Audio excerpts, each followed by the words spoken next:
¿Tuvieron un examen? ¿A qué hora?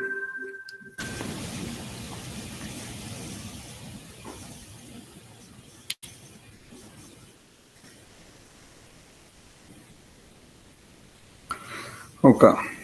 Bueno, bien, vamos a comenzar con la clase entonces, ¿bien? Hoy vamos a hacer la clase de epilepsia.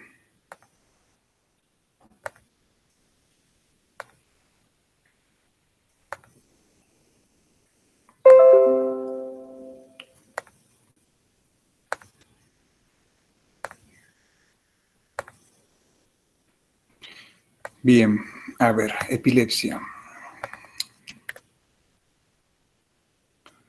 What? ¿Qué es esto? Esto es... ¿Qué es esto? Ah, ok. No sé qué es eso, pero bueno.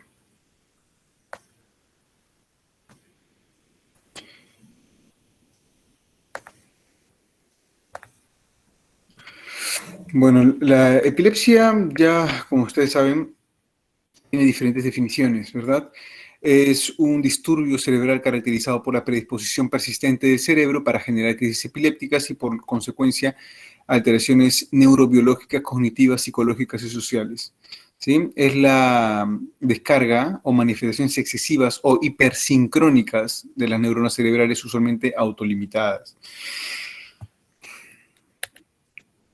Es la aparición de signos y síntomas provocados por una excesiva actividad anormal neuronal.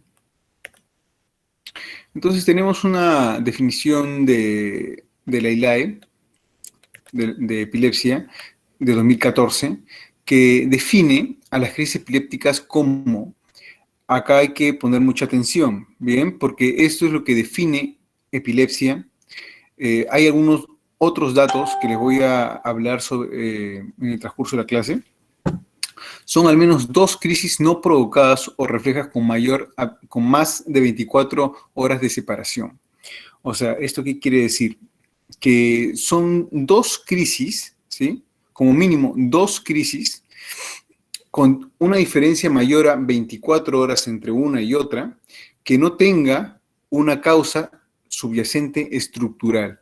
Por ejemplo, si yo tengo un tumor cerebral, si yo tengo un infarto cerebral y la persona convulsiona una sola vez, basta que tengamos una crisis convulsiva y tengamos un hallazgo imagenológico que me explique la convulsión o me explique la crisis convulsiva de este paciente para que yo lo pueda llamar epilepsia. Pero si yo no tengo ninguna causa subyacente, no tengo ningún problema estructural y el paciente tiene una sola crisis, eso se denomina crisis única. Para yo denominarlo epilepsia, tengo que tener al menos dos crisis no provocadas, eh, con una diferencia de 24 horas entre una y otra. La 2 justamente dice eso, una crisis no provocada, más la probabilidad de presentar una nueva crisis durante los 10 años similar al riesgo general de recurrencia. Eso, por ejemplo, una crisis no, más la probabilidad de presentar. Eso es algo muy subjetivo, el tema del al menos 60%. Eh, es la probabilidad, por ejemplo, si yo tengo un tumor cerebral temporal izquierdo, entonces eso me va a producir, ¿no? Una probabilidad de tener crisis epilépticas más adelante. Obviamente porque tengo un foco epileptógeno, ¿sí? Tengo un foco epileptógeno. Eh, si yo tengo un foco epileptógeno, por ejemplo, que hablábamos ayer, la neurocisticercosis, si yo tengo una calcificación temporal izquierda, temporal derecha, que es un lóbulo epileptógeno, y el paciente convulsiona una sola vez, yo veo en la tomografía esa calcificación, entonces ya basta que tenga solamente una crisis convulsiva para denominarlo epilepsia estructural. Y la tercera es el diagnóstico de un síndrome epiléptico dependiente de la edad, que lo vamos a ver en otra clase. ¿Quedó claro, quedó claro este dato? Prendan sus cámaras, por favor.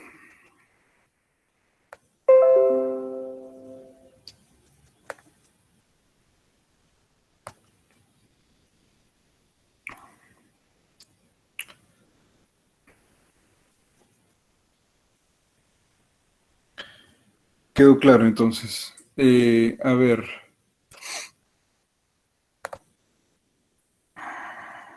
al azar. Luis Enrique Conde. Presente, doctor. A ver, cuéntame. ¿Qué pasa si, por ejemplo, cómo denominarías a un paciente, ¿sí? ¿Cómo denominarías a un paciente que ha tenido un infarto lacunar, un infarto cerebral pequeño, subcortical, ¿sí? Subcortical, eh, que genera una crisis, que tiene una crisis epiléptica. Pero en la tomografía vemos un infarto muy pequeño, subcortical, lacunar. ¿Cómo denominaríamos a ese paciente? ¿Lo denominaríamos como Bueno, epilepsia? yo creo que no, doctor. No es lo mismo una calcificación que definitivamente si yo veo una calcificación y el paciente viene con una crisis de convulsión, entonces claramente yo tendría esa relación, una calcificación con esa crisis, pero en este caso que tiene un infarto y como lo mencionó es de pequeño, bien pequeño tamaño, no lo relacionaría por lo que veo que puede ser pequeño. O sea, no me confío porque si de frente veo algo, yo estoy considerando que no lo considero doctor porque cojo el dato que usted me mencionó, es de pequeño diámetro, no creo que sea el causante. Ya, y si la clasificación también es muy pequeña, Si fuera una calcificación, doctor, yo creo que sí lo podría yo relacionar. Y como usted te está explicando, si es que tenemos una causa subyacente, ya lo podemos considerar como en crisis epiléptica, o como lo mencionó, si es que son de dos, más de un episodio después de 24 horas, pues también lo considero como una crisis epiléptica. claro, porque nosotros acá podemos tener hallazgos imagenológicos que, por ejemplo, un paciente adulto mayor podemos tener infartos pequeños, subcorticales, y no necesariamente tener relación con el problema epiléptico, ¿no? Con el problema convulsivo, diré. Entonces, no lo denominaríamos epilepsia, salvo que tenga una segunda crisis epiléptica, y ahí recién lo denominaríamos epilepsia, ¿no? Exacto, sí. A ver, se los resumo muy fácilmente, ¿ok? Si yo tengo un paciente joven, 25 años, acude a emergencia por una sola crisis epiléptica, le hacemos resonancia magnética, le hacemos estudios metabólicos, todo está normal, ¿sí? Tiene una infección urinaria, ¿sí? Y solamente ha convulsionado una sola vez. Ahí denominaríamos epilepsia al paciente como paciente con un diagnóstico de epilepsia o no. No, ¿verdad? Porque no tenemos una causa subyacente que nos asegure que el paciente va a volver a convulsionar. Eh, pero, ¿qué pasaría si yo tengo un paciente de 60 años? Patrick, pero doctor, si nosotros consideramos que a ver, no le diré. Pero si nosotros consideramos que esa lesión puede causar una epilepsia más adelante, igual no podríamos considerar epilepsia en el caso del infarto. Ya, justamente puse el ejemplo de un infarto lacunar. ¿Por qué? Porque la localización de la lesión es muy importante. ¿Sí? La localización, no cualquier localización me va a generar un cuadro de epilepsia, ¿sí? Un cuadro epiléptico. Generalmente son las lesiones más corticales, temporales, ¿sí? Una lesión subcortical generalmente no me tendría por qué generar un cuadro de epilepsia, sobre todo las lesiones corticales, ¿sí? Por eso yo dije subcortical, bien alejada de la corteza, infarto lacunar. No, generalmente no lo tomamos como una causa de epilepsia, ¿no? Por la localización sobre todo. Entonces, eso está claro, ya quedó clara la definición.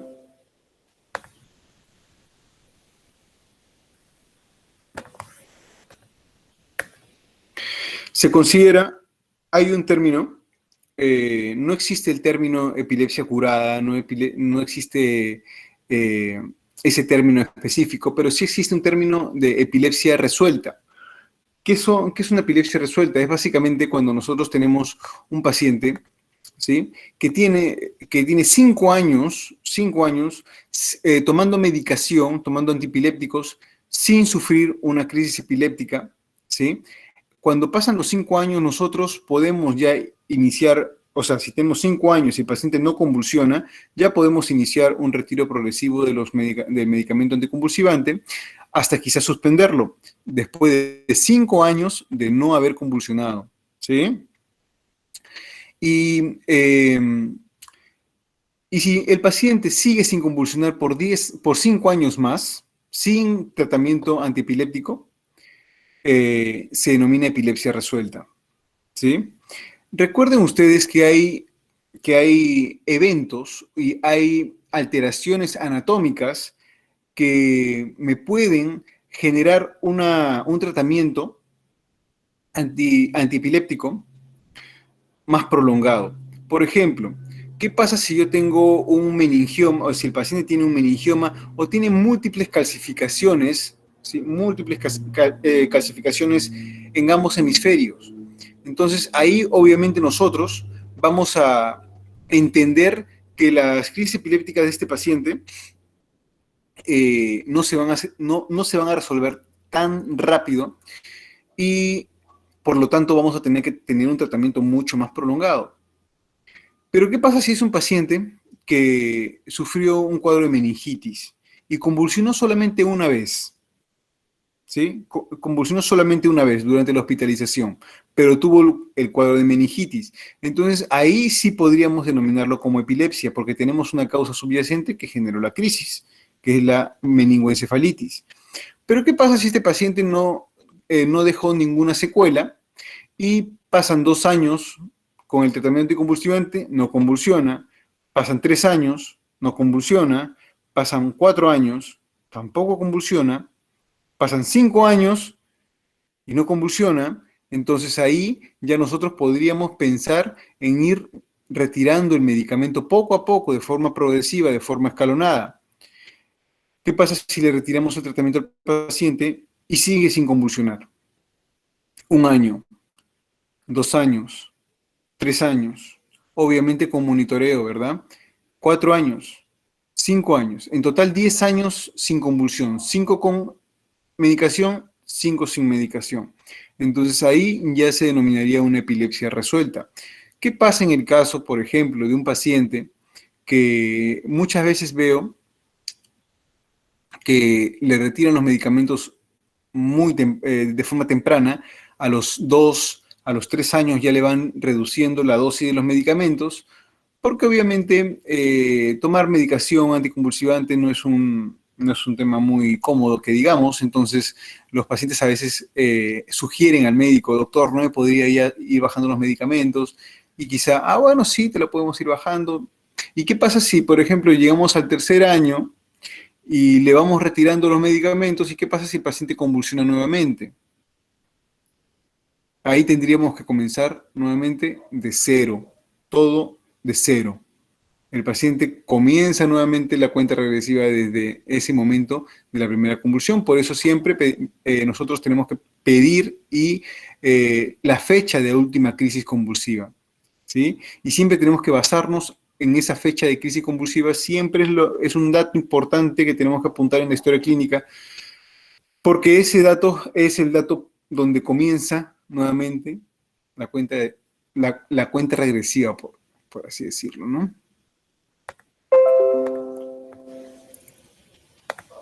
Entonces, ese dato o esa información que ustedes pueden encontrar en algunos lugares cura las crisis, cura la epilepsia, ¿no? No, eso no existe, ¿ok? Entonces, como les repito, bueno, eso es lo mismo que le he estado diciendo: se considera crisis resuelta en los sujetos con un síndrome epiléptico dependiente de la edad, que han superado la edad correspondiente, o aquellos que han mantenido sin crisis 10 años y sin medicamento durante al menos 5 años, ¿no? 2 crisis no provocadas, el cerebro con tendencia patológica o continuada a sufrir crisis epiléptica, reducción patológica del umbral de las crisis en comparación con las personas que no presentan la enfermedad, una crisis provocada por un factor transitorio que actúa sobre el cerebro, por lo demás normal para reducir temporalmente el umbral, como el alcohol, contusión, fiebre.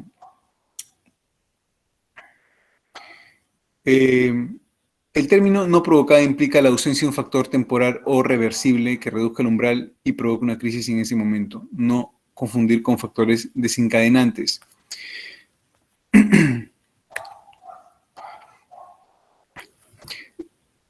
Ustedes dirán, doctor, pero ¿cómo yo sé que el paciente, por ejemplo, en la definición previa que yo coloqué acá, acá dice, y un riesgo de recurrencia al menos del 60%?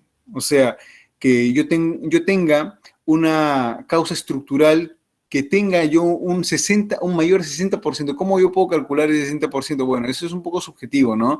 Lo que nos quiere decir básicamente esto es que tenga alta probabilidad de poder convulsionar nuevamente por una lesión estructural, por una lesión, por una infección del sistema nervioso central, por un infarto cortical, ¿no? Entonces, los pacientes con una sola crisis, al menos un mes después del ictus, por ejemplo, o un niño con una crisis única asociada a una etiología sintomática remota o estructural y un estudio electroencefalográfico epileptiforme, ¿no? Tiene que ser epileptiforme para poder nosotros denominar epilepsia, ¿no? Si el médico responsable determina que la lesión ha generado una predisposición continuada a la crisis no provocada con un riesgo comparable al menos con 2 crisis no provocadas, entonces también se denomina epilepsia. Es lo mismo que hemos estado definiendo previamente. Entonces, las crisis se denominan parciales, tienen diferentes denominaciones, ¿no? Como esta clasificación de Kioto, que la clasifica en crisis focales, generalizadas o no clasificadas. Las podemos clasificar en crisis focales simples, antes denominadas parciales, focales simples, las focales se diferencian en focales simples y focales complejas si tienen o no alteración de la conciencia. Las crisis focales simples no tienen alteración de la conciencia y las focales complejas sí lo tienen. Las crisis focales simples pueden tener síntomas motores, neurosensoriales, signos autonómicos o psíquicos. Esto hay que tener en cuenta, porque justamente tenemos pacientes que presentan crisis focales disperceptivas, o sea, lo que en niños se denomina crisis de ausencias, esos niños que están haciendo su tarea y se quedan mirando fijamente, ¿no? O las crisis disperceptivas en pacientes adultos, donde también igual están trabajando y se quedan mirando un punto fijo, no responden y luego ya retoman sus labores, pero no presentan caídas ni movimientos tónico-clónicos, etc. O pacientes que solamente presentan movimientos de una sola extremidad, crisis focales motoras, ¿no? Las complejas, obviamente, con alteración del estado de conciencia. Pueden existir crisis focales de inicio focal con propagación secundaria, con propagación generalizada secundariamente. O sea, son pacientes que inician con crisis focales, con crisis motoras, por ejemplo, ¿no? Y luego ya se propaga la crisis y hacen una crisis generalizada de forma secundaria. O hay pacientes también que hacen crisis generalizadas de un inicio. Por eso es muy importante la anamnesis en estos pacientes, ¿sí? Por eso es importante preguntar cómo inició el cuadro clínico, cómo inició la crisis epiléptica.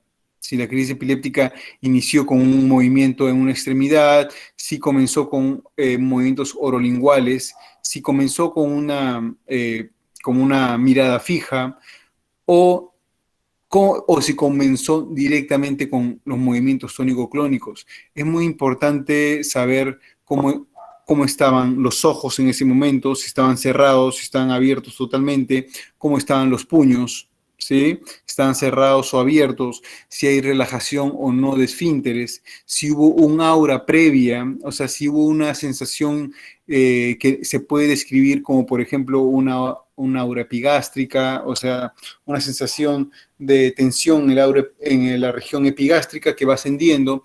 Eso es característico de algunos tipos de crisis y según la localización.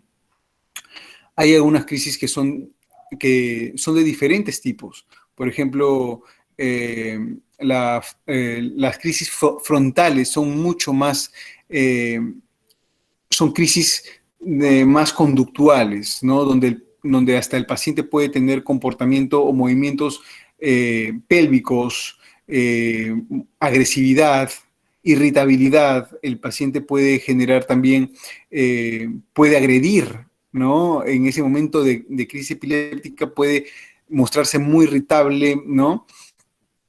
Crisis frontales, ¿no? Las crisis temporales generalmente no son tan conductuales como las frontales, son más motoras, ¿sí? Entonces, ya por ahí nosotros podemos ir determinando dónde está la lesión, también con algunas posturas que vamos a ver ya más adelante. Entonces, las crisis generalizadas, tenemos las crisis de ausencia, pueden ser típicas o atípicas, crisis mioclónicas, simples o múltiples, crisis clónicas, tónico-clónicas o atónicas, y las crisis inclasificables. Entonces, a ver, vamos a ver, por ejemplo, vamos a ver algunos videos para que se quede con mayor crisis, a ver, crisis de ausencia. ¿Sí? Las crisis de ausencias.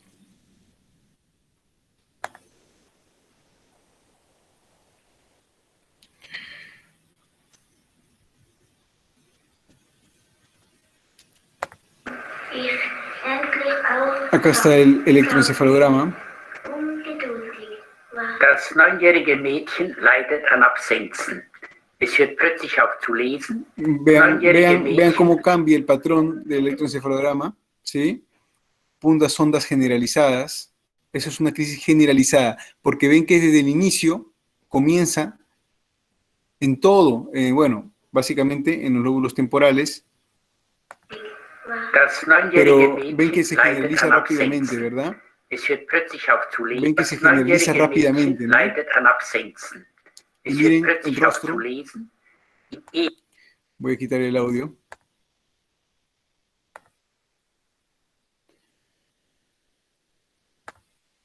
Vean cómo cambia el patrón. Miren cómo la niña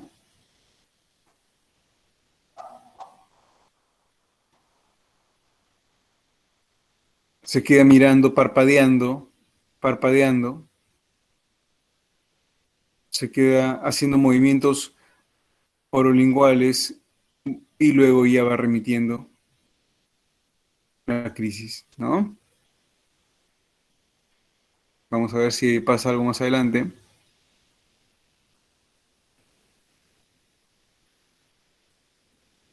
Otra vez, ¿no? Es muy importante esto. Ahí. Miren que no deja el vaso con agua. Lo inclina un poco, pero no lo suelta. Y miren los ojos. Hace movimientos.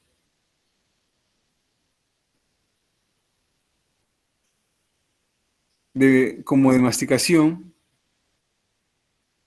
Son movimientos automáticos, son automatismos. Y luego cede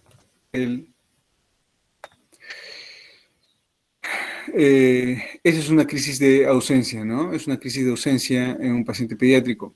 Por ejemplo, tenemos una crisis generalizada, por ejemplo.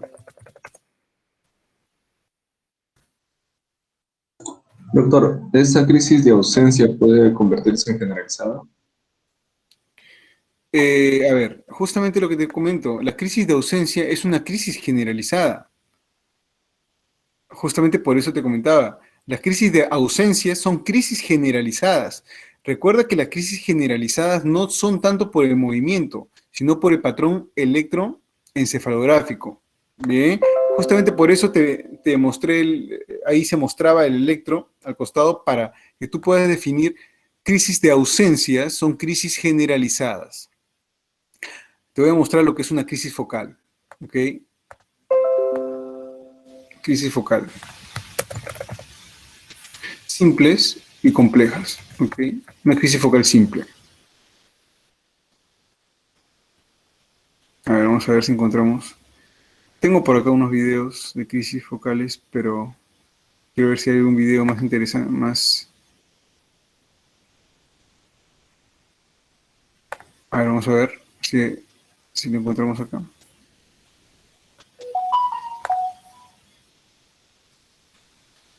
No, no se ve muy bien. Ok, tengo acá unos videos. Vamos a ver si encontramos.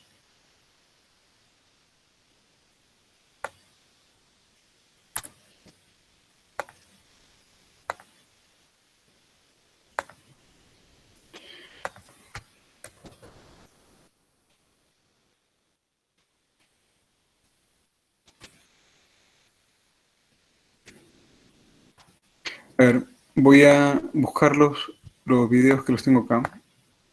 En 2 segundos.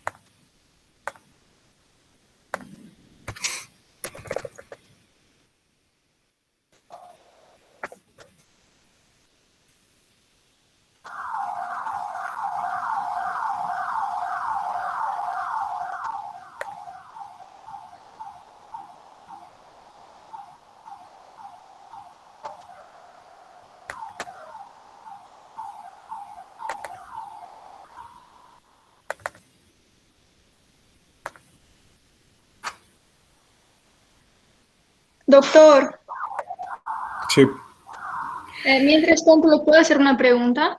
sí, Bueno, ¿la crisis generalizada siempre va a cursar con alteración de la conciencia? la generalizada, Sí. sí, claro. Entonces, por ejemplo, en ese caso de la chica que, bueno, ha presentado una generalizada, si le preguntamos qué le ha pasado, ella no se va a acordar. No, Ah, ok. ella no va a recordar, pues, ¿no?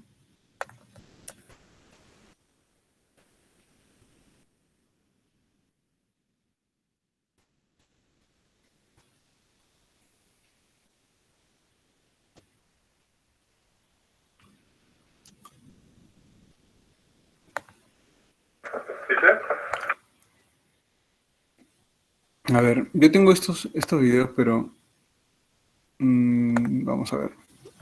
Ahorita les voy a mostrar los videos. Bien, tenemos este, por ejemplo. ¿Sí? Vemos a este paciente que está... esto básicamente lo que es una conexión, un electroencefalograma, sino que le colocan esto, este como gorrito para que no se desprendan los electrodos, ¿sí? Durante el movimiento. Ahí está conversando, ahí comienza, y ahí comienza. Ven que es una crisis focal, ¿sí? Focalizada.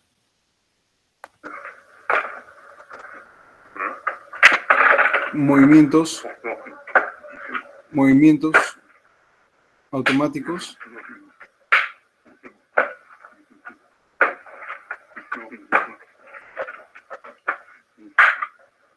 El paciente no tiene, ya luego se va generalizando un poco más, el paciente no tiene alteración del estado de conciencia, el paciente está despierto, hace movimientos de las manos,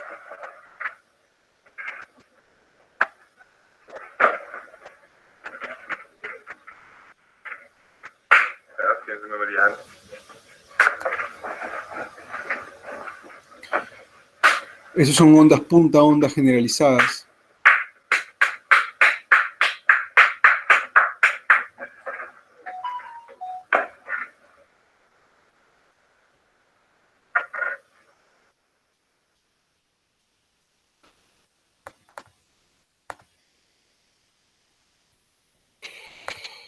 Bien, tengo acá algunos otros videos. Doctor, ese tipo sería focalizada, pero también en parte conductual, por su forma de... ¿Sí? Sí, o sea, es más que nada las primeras ondas son en la región frontal, pero ya luego se va generalizando, ¿sí? A ver, acá tenemos un video, no está en orden. No, no te creo. No.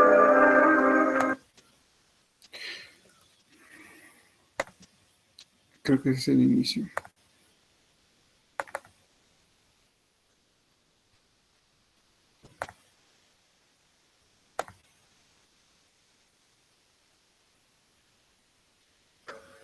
Stimulating electric. ¿Qué pasa? A ver, no sé qué pasa. A ver, un segundito. Creo que pasa algo. Tengo que descargar algo para poder ver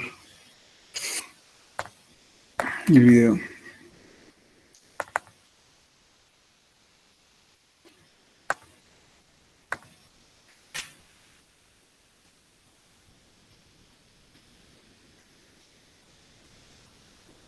Doctor, una consulta. Sí, Las crisis generalizadas no siempre se refieren a una crisis de ausencia, ¿verdad? no, justamente por eso está la clasificación, ¿no? Las crisis generalizadas hay muchos tipos, ¿no? Crisis mioclónicas, por ejemplo, crisis clónicas, crisis tónico-clónicas. Por ejemplo, las crisis de ausencia son un tipo de crisis generalizada. Crisis tónico-clónicas, por ejemplo. A ver.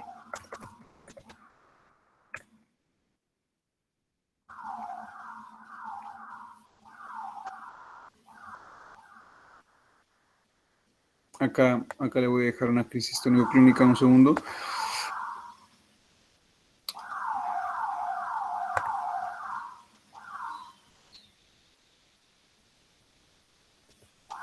Deme un segundo.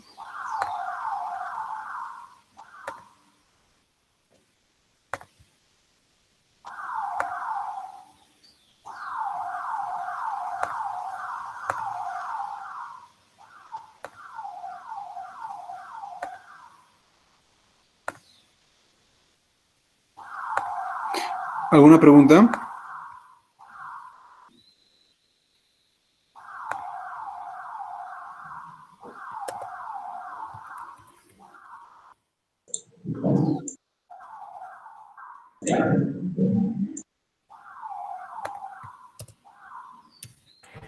Doc, ¿y las crisis epilépticas después de un traumatismo por accidente automovilístico, por ejemplo, van a ocasionar depende de la lesión del traumatismo, va a ocasionar ciertas, si es generalizada o algo así?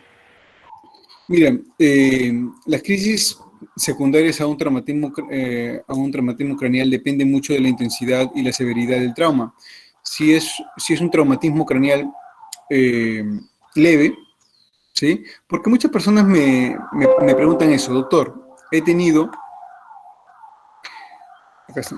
Doctor, he tenido un traumatismo hace un año, por ejemplo, ¿no? Me dicen, doctor, he tenido un traumatismo hace 5 años. Eso cuenta como la probabilidad de la crisis epiléptica. Por ejemplo, viene un paciente con una crisis epiléptica, una crisis única, y me dice, doctor, tuve un traumatismo leve, me caí de la cama o tuve un impacto cuando jugaba fútbol, pero en la tomografía no hay absolutamente nada. Para que un traumatismo, ¿sí?, tenga alguna relación con una crisis epiléptica o tenga una relación con algún cuadro agudo, tiene que tener una temporalidad, ¿no?, de aproximadamente dos semanas. Si un traumatismo leve no generó ninguna complicación durante 2 semanas, ya cualquier episodio que ocurra después de ello no puede ser atribuido a ese traumatismo, salvo que sea un trauma severo, un trauma, por ejemplo, un traumatismo por un accidente automovilístico donde hay quizá una fractura de cráneo, donde hay un hematoma epidural, donde hay un hematoma subdural, como el ejemplo que les puse ayer del niño, que tuvo un hematoma epidural, que fue operado, tuvo una intervención neuroquirúrgica. Entonces, ese niño puede puede quedar con una secuela de epilepsia. ¿Sí? Entonces depende mucho del tipo de traumatismo. No todos los traumatismos van a generar epilepsia. Si es un traumatismo severo, si es un traumatismo que requirió un tratamiento quirúrgico, ahí sí podríamos colocar como la causa o como la etiología de la epilepsia el problema estructural. Por ejemplo, yo tengo una paciente de 28 años, yo la veo todos los meses, que en el año 2018, en septiembre de 2018, sufrió un accidente automovilístico, ¿sí? Sufrió un traumatismo craneal moderado, severo, tuvo pequeñas hemorragias en la región frontal y quedó una secuela, ¿no? En la resonancia magnética se ve un área de encefalomalacia, ¿sí? De encefalomalacia. Encefalomalacia es sinónimo de cicatriz en la piel, en el cerebro se denomina encefalomalacia, ¿sí? Entonces tiene unas pequeñas áreas de encefalomalacia en la región frontotemporal del lado derecho. Felizmente no ha generado ninguna secuela motora. La paciente acude a su consulta sola, no tiene ninguna dificultad para deambular, pero sí tiene crisis epilépticas, que están muy bien controladas, ¿no? Generalmente tiene crisis epilépticas cada 4 meses, cada 6 meses o cada 8 meses. La última ha sido hace un año, aproximadamente ya va a cumplir un año de la última crisis epiléptica, de la última crisis convulsiva. Pero aquí viene el pero, ella ha generado después de este problema un cuadro neuropsiquiátrico, ¿no? La paciente tiene un cuadro de ansiedad, depresión, es muy perseverante, ¿no? Yo hablo de perseverancia, no desde el punto de vista de que yo soy perseverante en algo y soy muy disciplinado, no, sino que persevera mucho en el mismo tema, siempre en el mismo tema. Pregunta, o sea, no es que esté mal preguntar, ¿ok? Pero eso es, ser persistente es otra cosa, ¿no? Ser perseverante es, una vez que ya se aclaró el tema, sigue preguntando el mismo tema y sigue dando vueltas en el mismo tema, ¿no? Es perseverancia, es un problema frontal, es muy característico de los pacientes con trastornos frontales, sobre todo, ¿no? Siempre inciden en el mismo tema, a pesar de que ya le explicaste, ya aclaraste el tema, siguen pensando lo mismo, y bueno, eso es una característica de esta paciente, ¿no? Se ha vuelto muy metódica, apunta absolutamente todo, en cada consulta llega con 2 hojas de preguntas, y bueno, obviamente respondo absolutamente todas, pero es llega con una libreta donde apunta absolutamente todo. No, ahí es otra cosa, ¿no? No, es que lo que pasa es que es diferente. Nosotros, cuando tenemos un síndrome frontal, a ver, creo que había unas preguntas acá. Creo que mi papá tiene perseverancia, siempre me repite las cosas. Doctor, ¿cómo se denomina a esos pacientes?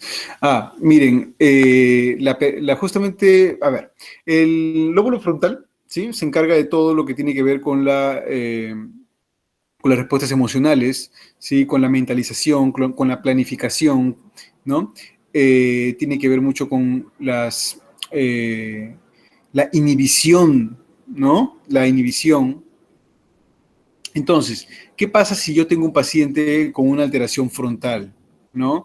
Tiene cambios conductuales. El paciente va a iniciar con un cuadro de alteración en el comportamiento, miedo, a veces viene con ataques de pánico, muchas veces viene con perseveración, siempre viene preguntando lo mismo, pero no de forma como ustedes me lo plantean, sino de forma patológica. Hay que diferenciar la perseveración normal de la forma patológica, pues, ¿no? Porque hay una persona que te puede estar diciendo 10 veces, haz esto porque simplemente no lo estás haciendo, ¿no? Y no necesariamente tiene un problema frontal. Por ejemplo, pacientes adultos mayores que tienen atrofia, una enfermedad de Alzheimer, que tienen atrofia frontal, ¿no? Que tienen ya lesiones frontales, que generan problemas de desinhibición, comienzan a decir malas palabras, comienzan a tener conductas aberrantes, conductas bizarras, conductas agresividad con los hijos, se desinhiben, ¿verdad? Quieren salir de la casa, se quitan la ropa, ¿no? Entonces ya eso ya es una desinhibición, ¿no? Entonces, básicamente no hay que confundir lo que llama la persistencia con la perseverancia patológica, ¿no? Bien. Bueno, eso ya es personalidad de cada uno, ¿ves, no?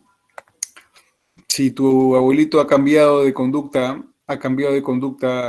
en los últimos años, justamente hay que pensar que eso es un deterioro cognitivo, ¿no?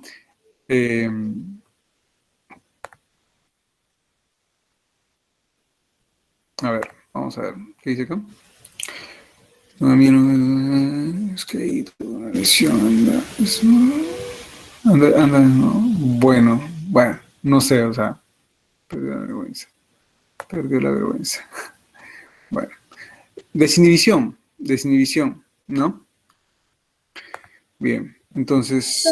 Una consulta, ya que Dime. estamos hablando de crisis, bueno, yo no sé qué tipo de crisis sería esta, porque pensé que era como un episodio de ausencia, que esto le pasa a mi sobrino, ya, yo no sé si se asocia con epilepsia o alguna cosa, que no creo, pero después de como una caída, es que él es apenas de más de un año, entonces recién que empezó a caminar, empezó a suceder esto.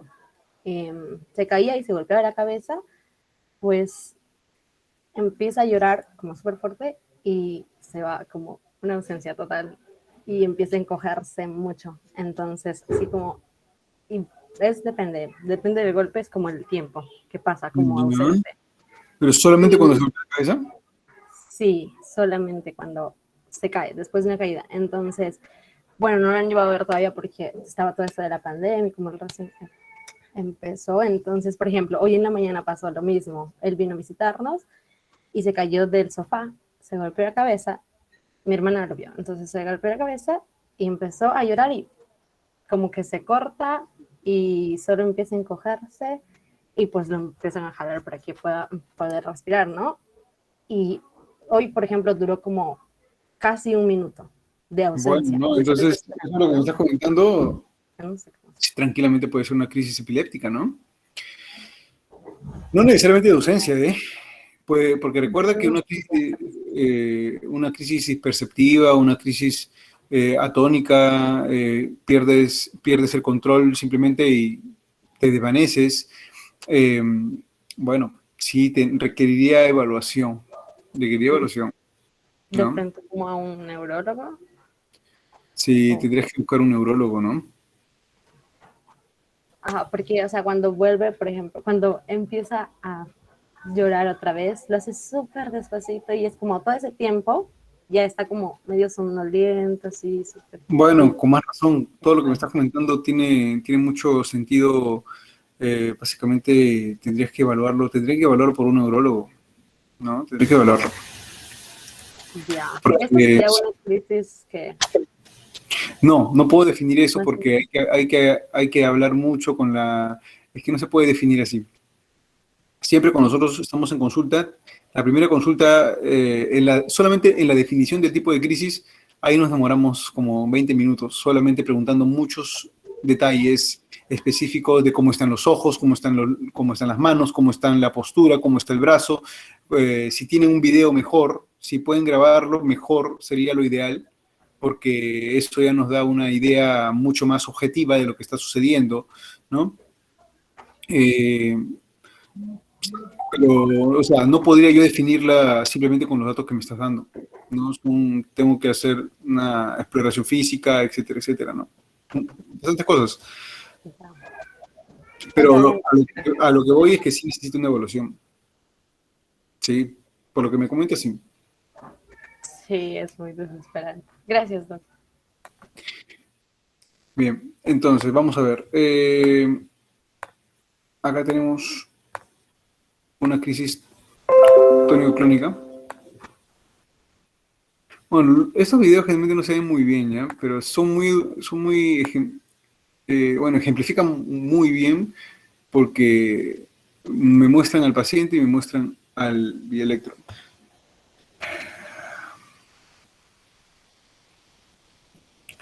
Ahí comienza, puntas ondas agudas, ondas generalizadas.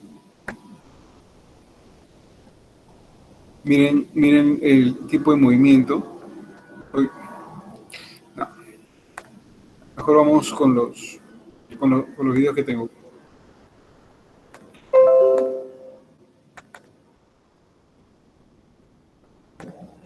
Ya, bueno, acá básicamente tenemos una... Stimulating electrode number 5, intensity is 4.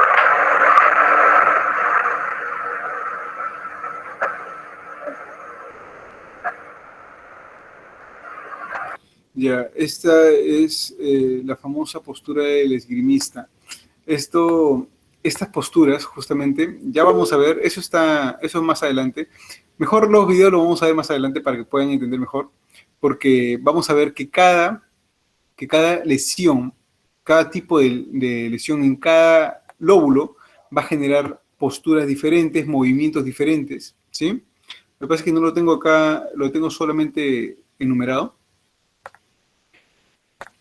Eso lo vamos a ver un poquito más adelante, para que se pueda entender un poco mejor. Entonces, esta clasificación en crisis generalizadas y focales, hay que entender eso. Las crisis generalizadas, como les comenté, tenemos las crisis de ausencia típica, ausencias atípicas, ausencias mioclónicas, mioclonías palpebrales, clónicas, tónicas, atónicas, que justamente son los pacientes que simplemente pierden el control y se caen. Y las mioclónicas, ¿sí? Las crisis mioclónicas. No hay que confundirlo con mioclonías, ¿ok? Ya recuerden que las mioclonías son movimientos involuntarios de corta duración que desplazan extremidad. Esa es una mioclonía. Y hay un tipo de crisis epiléptica que se llama crisis mioclónica. Las crisis focales se pueden caracterizar por las auras, si son crisis focales motoras, autonómicas, ¿sí? Si presentan o no alteración del estado de conciencia, podemos clasificarlas en focales simples o focales complejas. Entonces, nosotros tenemos que ya denominar a las crisis de acuerdo a la nomenclatura actual, ¿no? Antes se denominaba epilepsia sintomática a toda crisis epiléptica, ¿sí? que era generada por una lesión estructural cerebral. Se denomina crisis sintomática, epilepsia sintomática, ¿no? Ahora a esas epilepsias se le denomina epilepsia estructural o metabólica, cuando hay una alteración estructural cerebral, un tumor cerebral, un infarto cerebral, una hemorragia cerebral cortical, se denomina epilepsia estructural. O si tenemos una causa metabólica, ¿sí?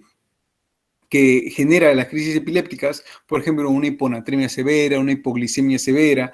Entonces ya tenemos una causa metabólica que me genera las crisis epilépticas, entonces yo la puedo denominar epilepsia estructural o metabólica. La epilepsia genética, cuando hay un cuadro congénito, generalmente genético, que es causante directo de la epilepsia. Y causa desconocida es cuando nosotros hacemos todo el estudio, y no encontramos una causa. ¿Quiénes tienen mejor pronóstico? Obviamente las causas desconocidas o una epilepsia criptogénica, donde no encontramos absolutamente nada en la tomografía, en la resonancia magnética, pero sí, ojo, acá hay que diferenciar el caso que yo les puse en la segunda clase, tercera clase creo. Les comenté el caso de esta hermosa que presentaba crisis solamente cuando su novio estaba presente, ¿recuerdan? Sí, cuando el novio estaba presente presentaba las crisis en las noches, solamente cuando él estaba presente para y que le hicimos todos los estudios, le hicimos como 3 resonancias, dos videoelectroencefalogramas de 1 hora, 2 horas, y no salió absolutamente nada. Salió totalmente normal. Entonces, ahí denominaríamos epilepsia de causa desconocida. No, ¿verdad? Ahí como lo denominaríamos trastorno paroxístico no epiléptico. ¿Sí? ¿Sí? Trastorno paroxístico no epiléptico, porque no tenemos evidencia de una causa de un cuadro epiléptico o un trastorno paroxístico epileptiforme en el electroencefalograma. Pero ¿qué pasa si, por ejemplo, tenemos un paciente con una crisis convulsiva o con 2 crisis convulsivas y le hacemos un electroencefalograma y hallamos, ¿no?, actividad epileptiforme, pero le hacemos todos los estudios de imágenes y no encontramos absolutamente ninguna causa. Le hacemos todo el panel metabólico, tampoco. Paciente, por ejemplo, de 20 años, que tiene 2 crisis, le hacemos un videoelectroencefalograma, sale anormal, actividad epileptiforme. Ok, perfecto, es una epilepsia. Le hacemos todos los estudios habidos y por haber, resonancias, angiotomografías, absolutamente todo para descartar problemas vasculares, no encontramos absolutamente ninguna causa aparente. Entonces, ahí, ¿cómo se denomina? Epilepsia, causa desconocida. Sí se denomina epilepsia en ese caso. En el otro, ¿cómo lo denominaríamos? Trastorno paroxístico no epiléptico. ¿Está quedando claro? Lo que pasa es que justamente en el tema de epilepsia hay mucha nomenclatura que hay que poder discernir qué es y qué no es, ¿no? Por ejemplo, también ya vamos a ver lo que es un estado epiléptico, ¿no? ¿Qué es un estado epiléptico? Tenemos que ver qué es una crisis cluster o crisis en racimos, ¿no? Y que esas tipos de nomenclaturas nos van a ayudar. Y usted me dice, doctor, pero ¿de qué me sirve? ¿De qué me sirve tanta nomenclatura si al final es epilepsia y punto? ¿No? A ver, ¿de qué me serviría, Alexandra? Por ejemplo, ¿de qué me servirían esta nomenclatura? De epilepsia estructural, metabólica, causa desconocida.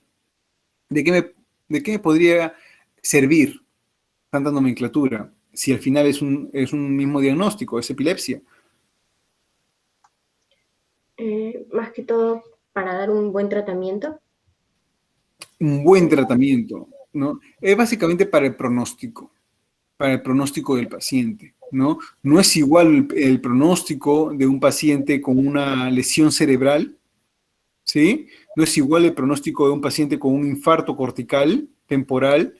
El paciente probablemente va a requerir tratamiento anticonvulsivante por más de 5 años, ¿sí? A ver.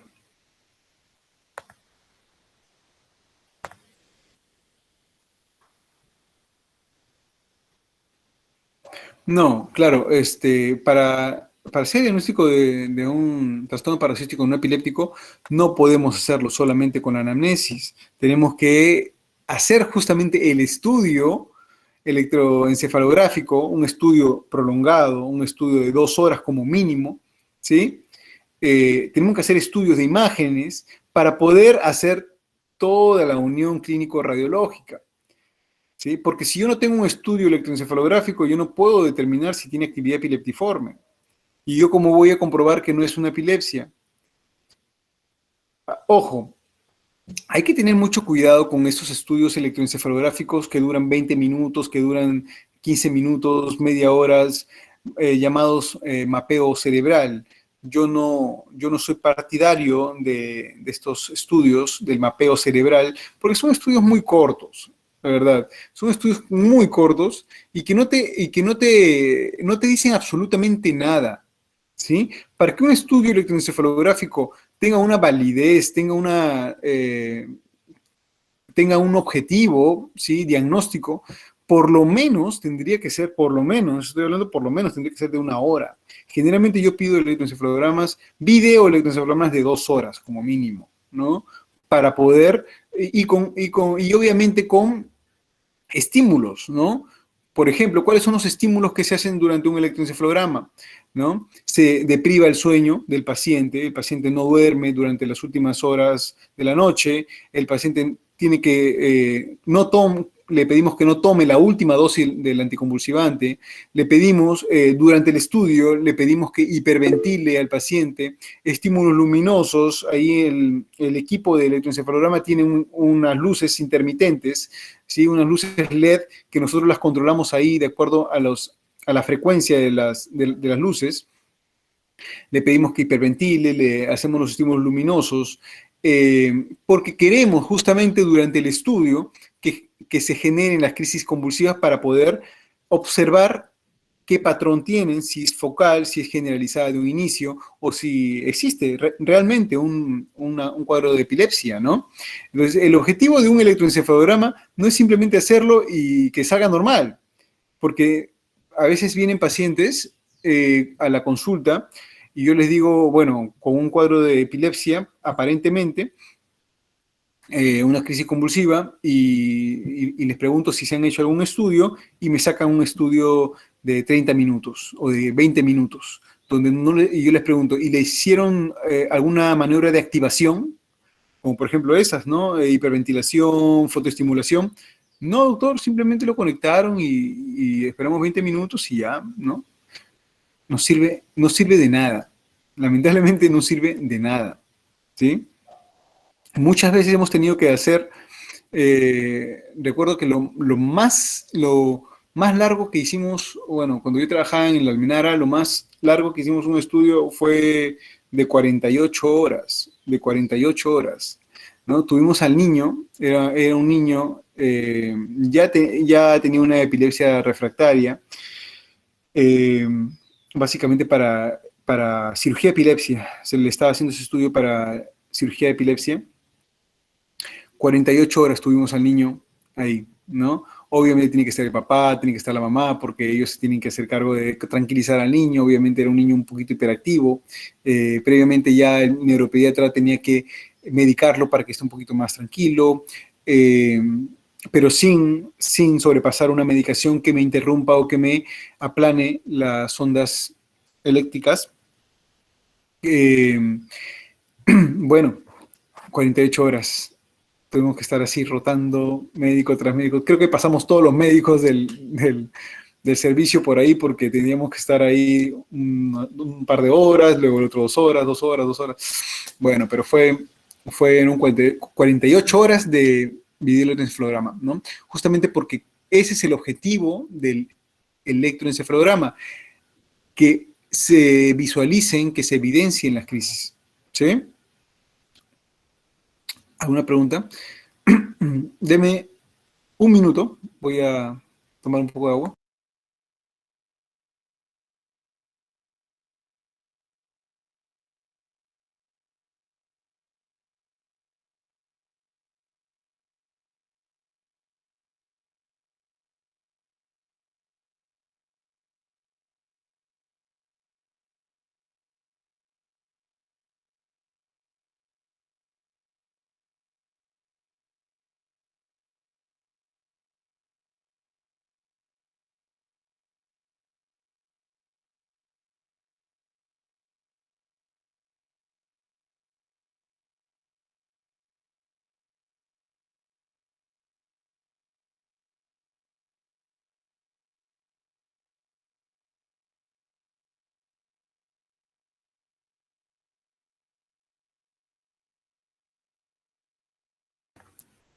Bien.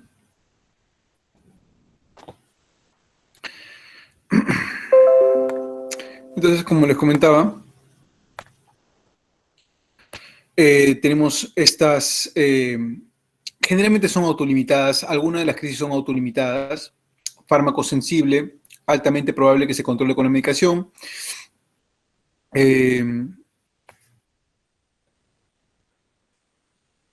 Bueno, eso es lo mismo que hemos visto ahorita, compleja. Tenemos algunos síndromes, como les comentaba, los síndromes, en lo que dijimos esto, por ejemplo, en el tercero, ¿no? La definición clínica operativa de epilepsia.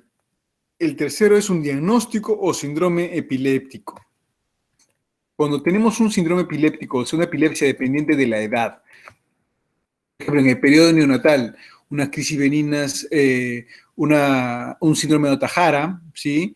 Que son neonatos que ya nacen con estos movimientos involuntarios, con estas crisis convulsivas, encefalopatía mioclónica temprana. Lamentablemente estos niños no van muy bien, no van bien, ¿no? No tienen un buen pronóstico. Tenemos también el síndrome de West, el síndrome de Dravet, que lo vamos a ver en la otra clase, que es síndromes epileptiformes o síndromes epilépticos o encefalopatías epileptiformes. Las crisis febriles, ¿sí? Que generalmente las crisis febriles, como definición, tienen que estar dentro de los 2 primeros años, ¿no? Ya cuando un niño tiene una crisis después de los 5 años asociada a fiebre, ya no se denomina crisis febril, hay que hacer una investigación un poquito más detallada. Bueno, tenemos muchísimas síndromes electroclínicos, ¿sí? Es un trastorno neurológico crónico que afecta a personas de todas las edades, más frecuente en personas menores de 10 años. Cerca del 80% de los pacientes proceden de regiones en desarrollo, porque les comenté que una de las principales causas en el Perú es la neurocisticercosis, una causa muy, muy frecuente de epilepsia. Responde al tratamiento en un 70%, pero alrededor de las 3/4 partes de los afectados residentes en pacientes en desarrollo no reciben el tratamiento que necesitan. Eso sí es muy claro, ¿no? Muchas veces hay pacientes que necesitan un tratamiento específico, pero no se puede encontrar con facilidad, ¿no? Por ejemplo, en el cuadro un síndrome de West, donde necesitan la vigabatrina, el STH, que no se encuentran normalmente acá en Perú, generalmente lo importan de Italia. Es la tercera enfermedad neurológica más frecuente después del infarto cerebral y la demencia, o después de la enfermedad vascular cerebral. La incidencia de crisis, de primera crisis no provocada, 61 por 100.000 habitantes, incidencia de epilepsia de inicio, 44 por 100.000. En países industrializados la incidencia de epilepsia es de 24 a 53 por 100.000 habitantes. El 3% de las personas también tendrán por lo menos una crisis epiléptica en su vida. En Latinoamérica la prevalencia es de 14,53 a 14,57 por 1.000 habitantes. Recuerden, a ver, ¿qué pasa si, por ejemplo, una persona tiene una sola crisis, ¿sí? Tiene una sola crisis, viene por crisis epilépticas. El paciente de 45 años, alcohólico, que viene por una crisis epiléptica, ¿sí? Lo hospitalizamos y durante la hospitalización no tuvo otra crisis epiléptica. Lo medicamos, no ha tenido alguna otra crisis epiléptica, solamente esa crisis epiléptica. ¿Es necesario medicarlo o no? Joshua, ¿lo medicamos al paciente o no lo medicamos?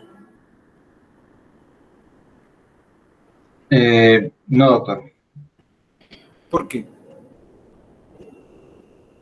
Puede haber sido una crisis única, ¿no? Creo que usted comenzó hablando que epilepsia no era sinónimo de crisis única. Y bueno, yo entiendo que trataríamos solo la epilepsia, no la crisis única. Exacto. O sea, a ver, en teoría solamente deberíamos dejar un medicamento condicional a crisis. ¿Sí?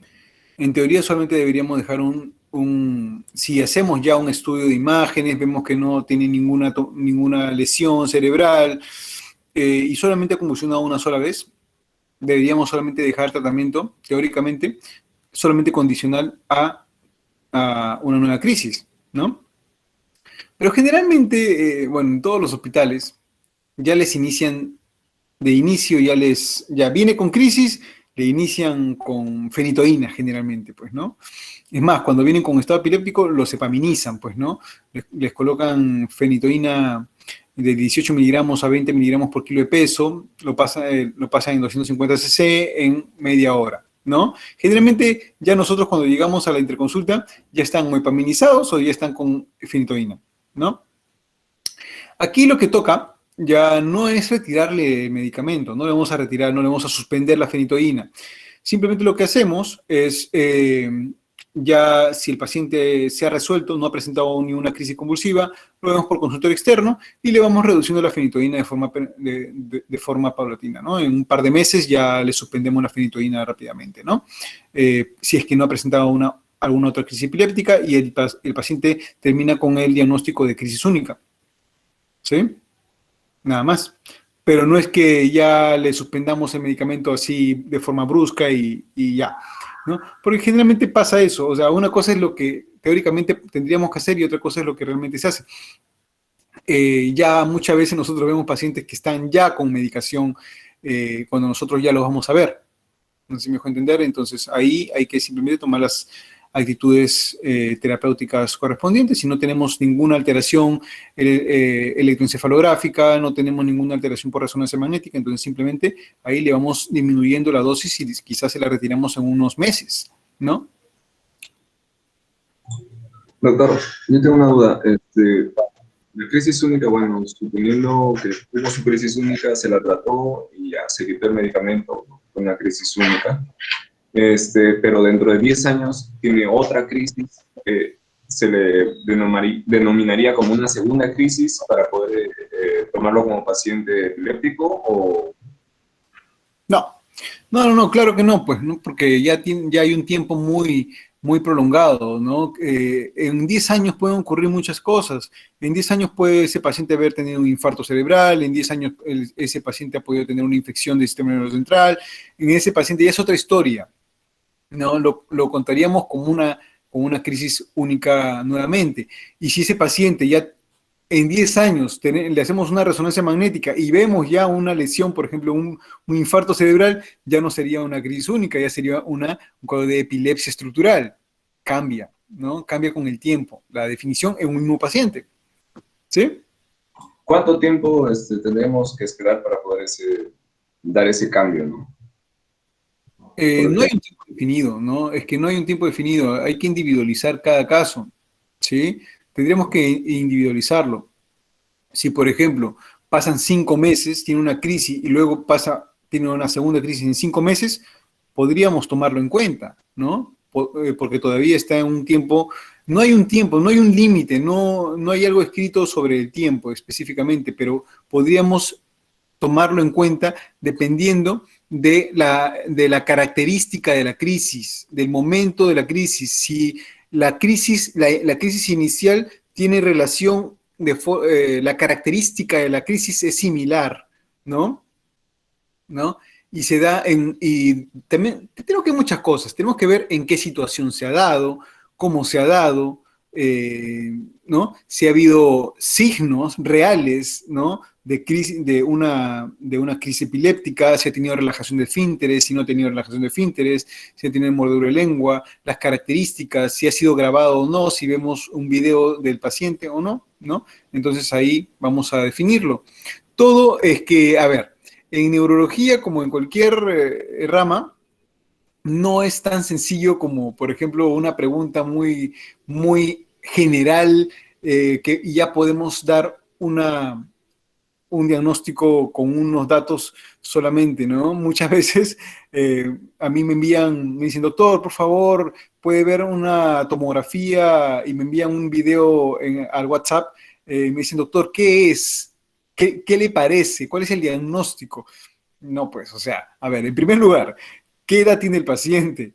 ¿No? El paciente es diabético, es hipertenso, ha tenido una caída, no sé, o sea, no conozco al paciente, ¿no? En lo absoluto, ¿no? Entonces, nosotros no tratamos electroencefalogramas, nosotros no tratamos imágenes, nosotros no tratamos punciones lumbares, nosotros no tratamos, por eso son básicamente estudios de apoyo al diagnóstico, yo no trato una imagen. Por ejemplo, ayer les comento, pues no, a ver, ayer una persona que no conozco, la verdad, bueno, al menos no recuerdo, que la conozca.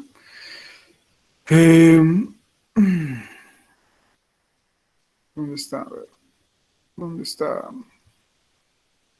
A ver, un segundito. Tengo que buscarla, ¿ok?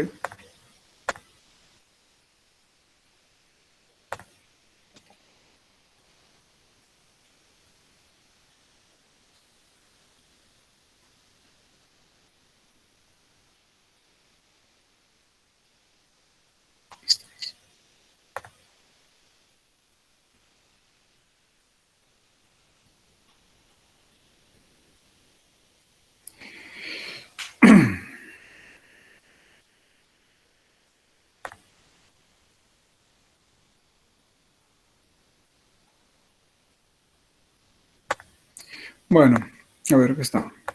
Bueno, por ejemplo, esta paciente, bueno, me envía estas placas, pues, ¿no? Me dice, doctor, por favor, mi papá tiene mareos, le envío la placa, ¿qué es lo que tiene?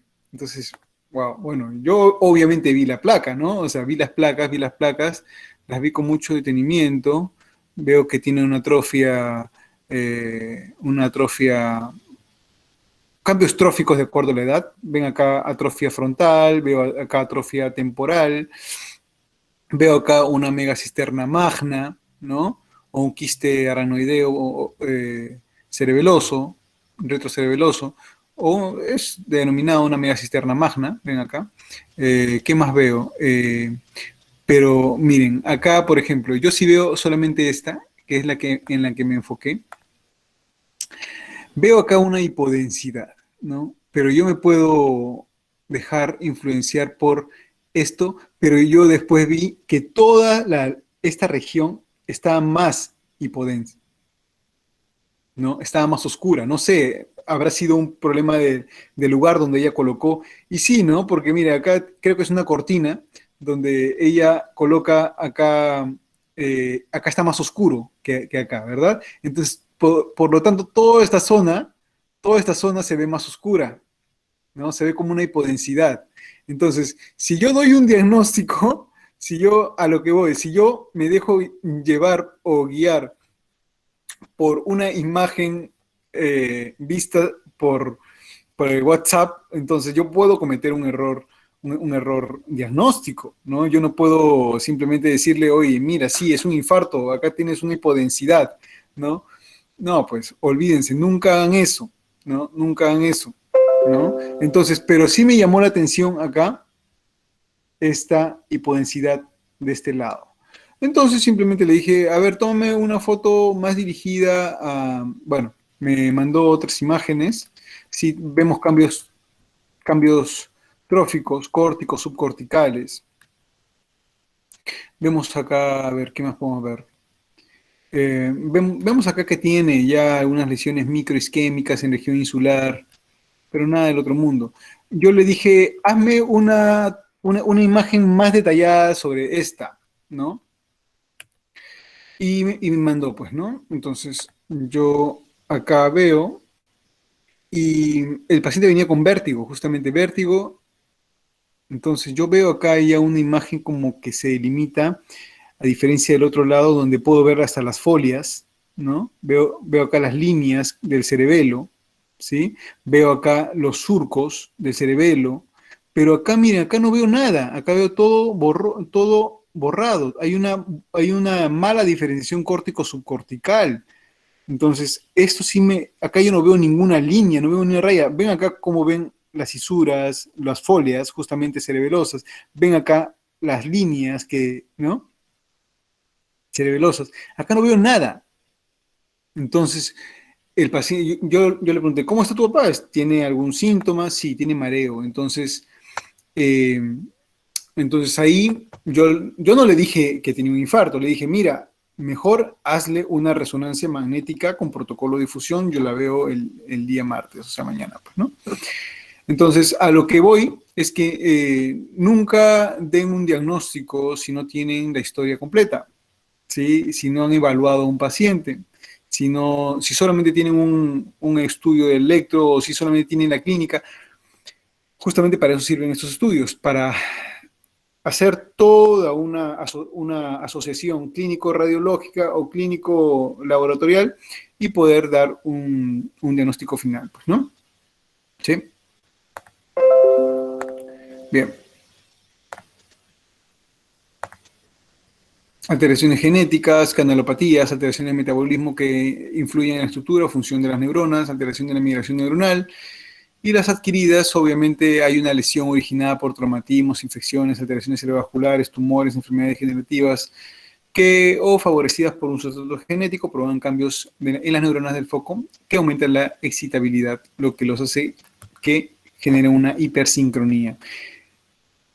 Esta transformación de un área de neuronas normales a un foco con neuronas hiperexcitables se llama epileptogénesis, que es cuando una neurona se vuelve hiperexcitable como consecuencia de una pérdida del tono inhibitorio GABAérgico, un aumento del tono excitatorio glutamérgico, una disminución del calcio extracelular y un aumento del potasio extracelular por fallo de la glía, y como consecuencia la neurona descarga de forma paroxística.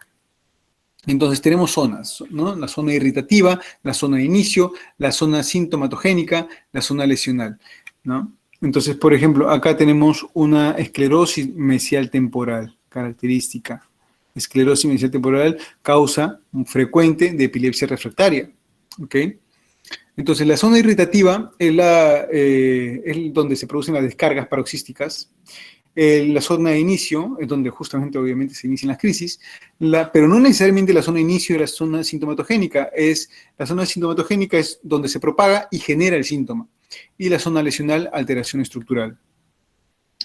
Entonces, el área epileptogénica, ¿no? Tenemos una zona epileptogénica, una zona de expresión clínica y la zona irritativa que se expresa en el electroencefalograma. Eso se denomina un complejo lesivo epileptógeno. Las auras que pueden presentar son auras sensitivo-sensoriales, alteración de la región cortical limitada por actividad ictal, corta duración, auras somatosensoriales, parestesias, patrón somatotópico. Por eso les comentaba, es importante conocer el patrón somatotópico, ¿sí? Porque hay muchas, ¿sí? Hay muchas, el patrón somatotópico es importante. ¿Por qué? Porque pueden ser sucedidas por fenómenos motores o pueden ser también alteraciones conductuales. Por ejemplo, las famosas amnesias globales transitorias. ¿Ustedes han escuchado sobre eso? La amnesia global transitoria.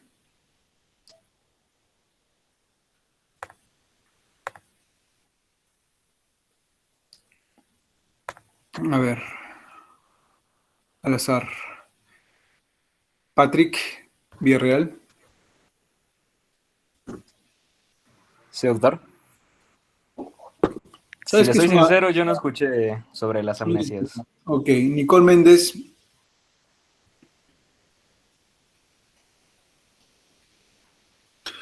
¿Alguien sabe algo sobre Nicole Méndez?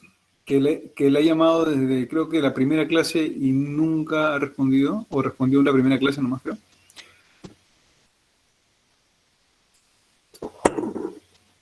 No vino, no asistió nunca más. Ok.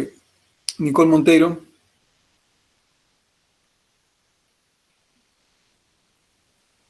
En realidad no recuerdo muy bien el concepto, pero creo que son, como dice el nombre, ¿no? Son transitorias y globales. Creo que son de todo, ¿no? Se olvidan de todo por un... Claro. La amnesia global transitoria, nosotros, bueno, es un paciente, ¿sí?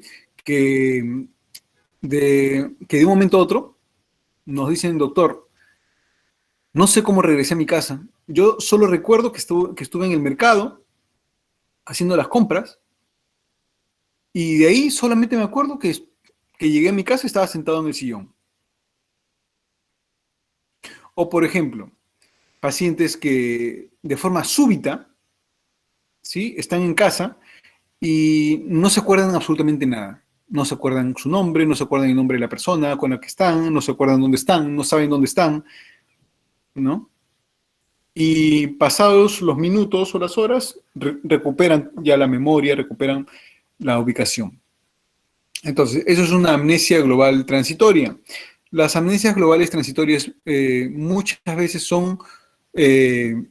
son denominadas como tipo de ataques isquémicos transitorios, ¿sí?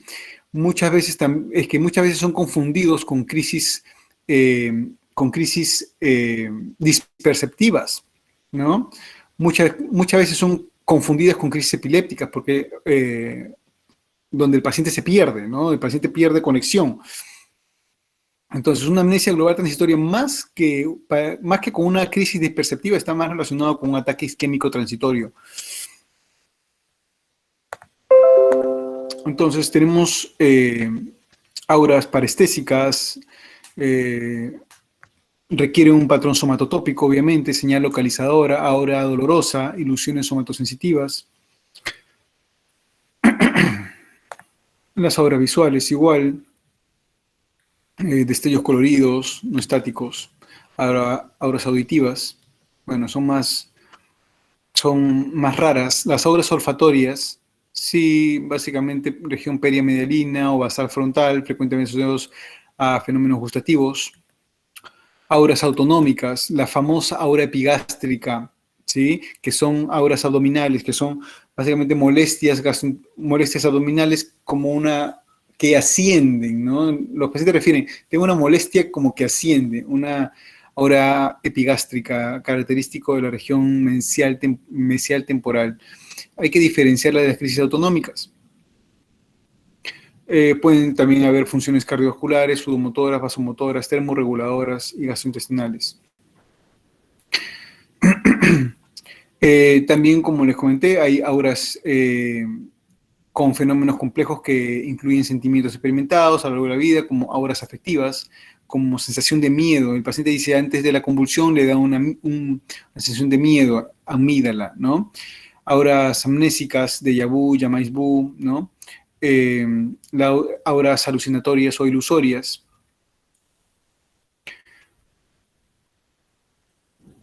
Entonces, ¿el diagnóstico cómo se realiza? El diagnóstico se realiza con, primero, cuadro clínico, examen general, examen neurológico, laboratorios, electrocefalograma, la tomografía cerebral, la resonancia magnética, el SPECT, que es una técnica que ya se está usando últimamente para localizar básicamente focos epileptógenos interictales.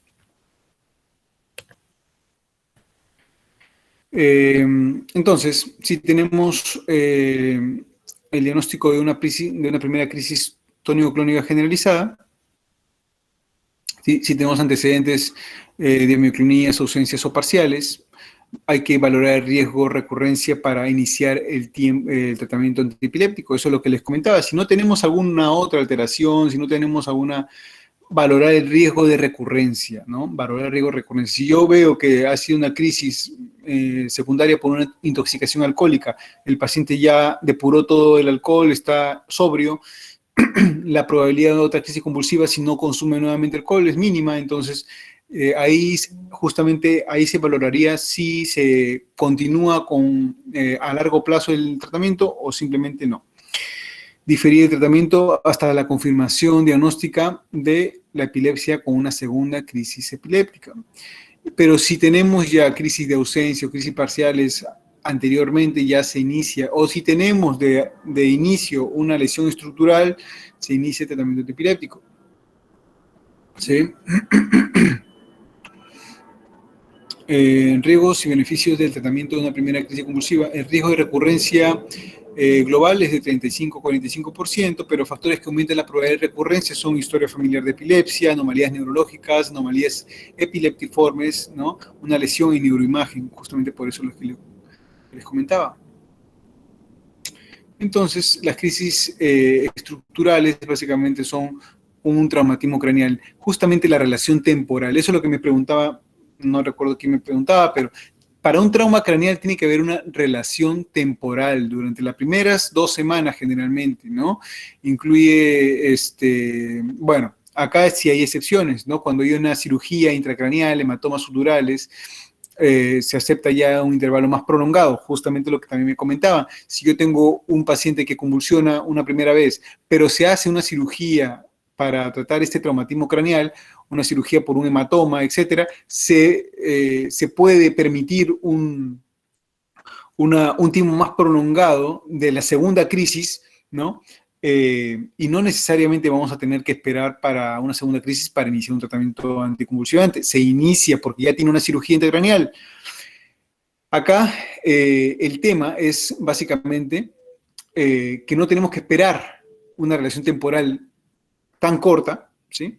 Sino ya se puede esperar aún más para la segunda crisis, obviamente, ¿no? Pero si tenemos un trauma leve, un paciente se golpeó la cabeza, le hacemos una radiografía, una tomografía cerebral y no vemos absolutamente nada, si no hay ninguna complicación durante la primera o segunda semana, ya, si el paciente tiene una crisis después de un año y me dice, doctor, pero me caí hace un año, no tiene ninguna relación.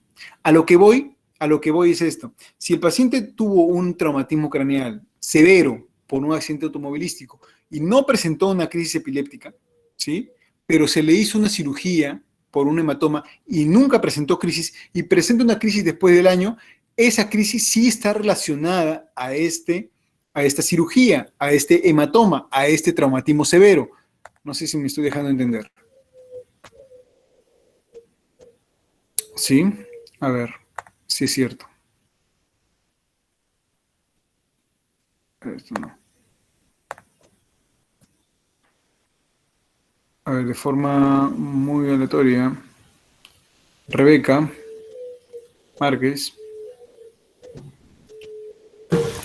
Sí, doctor. Pues, ¿se entendió o no se entendió lo que dije hace un momento? Un momento. Ya. Sí, entendió. Ya, a ver, ¿qué pasa, por ejemplo, si yo tengo un paciente que no convulsionado, llega por un trauma craneal severo, por un accidente automovilístico, y lo operan para drenar el hematoma epidural, no ha convulsionado, pero convulsiona después de un año.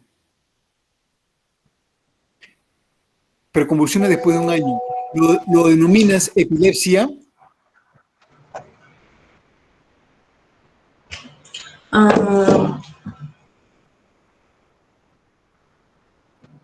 O sea, el paciente llegó, después tuvo un trauma y después de un año, después que ya estaba bien, tuvo una crisis. Claro, el paciente tuvo un trauma severo, un accidente automovilístico. No convulsionó ni después del accidente, ni después de la cirugía, porque lo operaron, porque le hicieron un drenaje, ¿no? No convulsionó ni durante la hospitalización, ni durante la cirugía, ni después de la cirugía. Después de un año, presenta una crisis convulsiva. ¿Tú denominarías a esta crisis convulsiva, o sea, una primera crisis ha presentado, lo denominarías como epilepsia?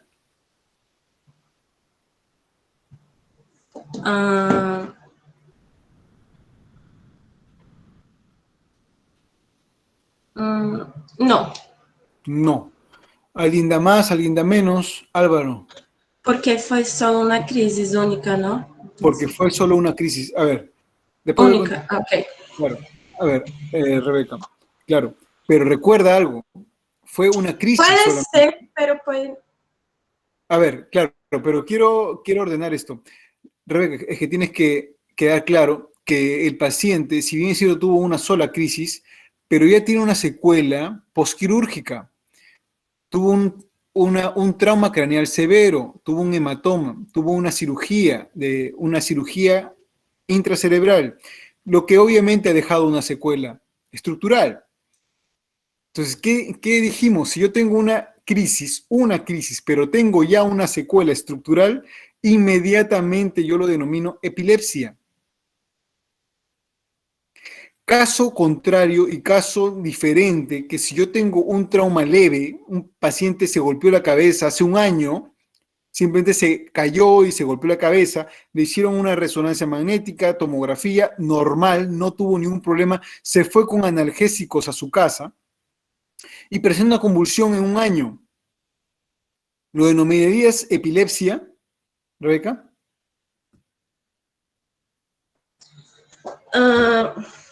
Bueno, sí, no, porque como usted dijo, tuvo un trauma antes, ¿no? Entonces fue como la consecuencia, pero sí. A ver, Rebeca, Sí. Rebeca, a ver, no. ¿Por qué no? ¿Por qué no? ¿Por qué no lo consideraría como una crisis? Es que necesito que me atiendas un poco, ¿sí? Yo sé que tú siempre atiendes, pero acá creo que hay una confusión. Si tú tienes un paciente que sufrió un trauma leve, un trauma que no tuvo una repercusión estructural, que el paciente no generó ningún hematoma, el paciente no generó no le hicieron ninguna cirugía, simplemente tuvo un traumatismo. Por ejemplo, a alguien le cae un palo en la cabeza, está caminando en la calle, no sé, voy caminando, me cae un palo en la cabeza. Obviamente me genera un cefalomatoma, estoy con un dolor tremendo, voy al hospital para que me hagan una placa radiográfica al menos, ¿no? Y la placa radiográfica sale normal, me dicen, no, simplemente es un cefalomatoma, ¿no? Hay que toma tu analgésico y nada más. Me voy tranquilo, a los 10 días ya estoy normal, ya no tengo dolor, pero convulsiono en un año. Me hacen nuevamente un estudio y todo sale normal. Se denominaría epilepsia, o sea, yo tomaría a ese traumatismo, el palo que me cayó en la cabeza, lo tomaría como causa de la epilepsia. A eso voy, ese es el ejemplo. Espera, entonces, está preguntando si la causa de la epilepsia fue una causa del trauma. El O si es traumatismo leve que tuve, el traumatismo leve, me cayó un palo en la cabeza. Pero el paciente no estaba normal. No tuvo ninguna afección en su estructura, o sea. El paciente soy yo, ¿sí? Yo quiero que quede claro. El paciente soy yo. Yo ahorita salgo de la clase, voy caminando y me cae un palo en la cabeza. Me genera un cefalomatoma, el famoso chichón, un hematoma. Me voy a hacer estudios, una radiografía de cráneo, una tomografía normal. Todo bien, me dan antiinflamatorios, me voy a mi casa, me voy a trabajar, normal, no hay problema. Bien. En un año presento una crisis convulsiva, en un año, o sea, en un año, ¿ok? Presento una crisis convulsiva. Me hacen mis estudios, normal. Se denominaría epilepsia, y esa epilepsia estaría relacionada a este traumatismo del palo que me ha caído en la cabeza un año antes. Bueno, yo creo que no. Yo creo que... ¿Por qué no? Bueno, en este ejemplo...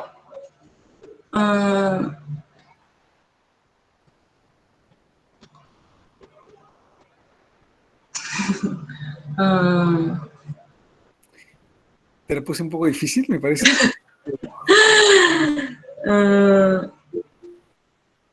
A ver, Lidia nos quiere ayudar. A ver, Lidia, ¿dónde estás? ¿Estás por ahí? Hola, doctor, ¿qué tal? A ver, ¿qué tal, Lidia? ¿Cómo estás? ¿Nos quieres ayudar? Ya, entonces, si yo tengo una afectación de la estructura, ¿no? Que se puede mirar a través de exámenes, por ejemplo, y después de un año yo tengo la crisis, entonces, este daño es como una predisposición para tener crisis y se puede diagnosticar como epilepsia. Genial, perfecto. Y claro. si no tengo afectación, sería una crisis única. ¿Es eso? Perfecto. Así de simple. Así de simple. Si yo he tenido un trauma leve, ¿sí? Un trauma leve que no me dejó una secuela estructural, y yo tengo una crisis de un año, se denomina crisis única. Si yo tengo un trauma severo, donde hubo una afectación cerebral, y tengo una crisis en un año, se denomina crisis, una epilepsia estructural. Porque tengo una predisposición predisposición a generar la crisis, ¿no? Ya, doctor. Gracias. Bueno, eso entonces ya quedó claro. Entonces, igual, si yo tengo una enfermedad vascular cerebral, un tumor cerebral, una infección, dependiendo del curso de la infección, ¿no? La neurocicercosis, presencia de los parásitos por neuroimagen, también los granulomas calcificados, un tuberculoma cerebral, absceso cerebral, infección por VIH. Generalmente cuando tenemos un paciente inmunosuprimido, un paciente con VIH,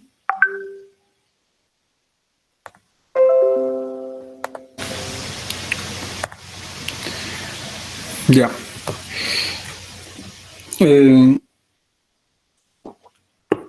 Bien, entonces,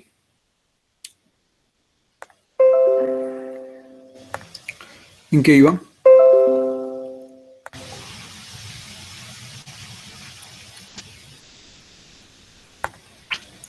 Bien, entonces si yo tengo, por ejemplo, a ver, a lo que iba, un paciente con infección por HIV y tiene una crisis convulsiva, ¿sí? ¿En qué podría estar pensando Lidian, por ejemplo? No entendí bien, doctor. ¿Podrías repetir? Si tengo un paciente que tiene una infección por HIV, por virus de inmunodeficiencia adquirida, y debuta con una crisis convulsiva, ¿en qué podría estar pensando? No tengo certeza, doctor. Pero quizás una infección de las meninges, no sé. Puede ser una meningoencefalitis, sí, pero puede ser también un proceso expansivo. ¿Qué infecciones oportunistas pueden generar crisis convulsivas en pacientes con HIV? Por ejemplo, toxoplasmosis cerebral, criptococosis, tuberculosis, ¿verdad? Entonces, siempre cuando tengo un paciente con HIV, tengo que hacer estudio de imagen. ¿Sí? Entonces, el estado inmune del paciente torna a él más predispuesto, ¿no?, a tener infección parasital. ¿Es eso? Una infección oportunista, ¿no? Ya sea fúngica, ya sea bacteriana. Entendí. Bien. Los síndromes epilépticos, bueno, tenemos algunos síndromes epilépticos que vamos a ver en otra clase. Vamos a ver. La etiología, como les comenté, puede ser genética, estructural, metabólica desconocida, causas genéticas, causas metabólicas, esto ya lo habíamos dicho. Igual, estructural. Cuando tenemos una causa estructural, por ejemplo, los que le comenté, infarto, hematomas, amartoma hipotalámico con las crisis elásticas, esclerosis hipocampal, esclerosis tuberosa. Genéticas, hay que ver la historia familiar, investigación, la base molecular, ¿no? Tenemos que ver las canalopatías. Infecciosas, la causa más común en países del desarrollo, ¿no? Neurosis, cercosis, tuberculosis central, HIV, malaria cerebral, panencefalitis esclerosis subaguda, toxoplasmosis cerebral. Metabólico, paciente que tiene alguna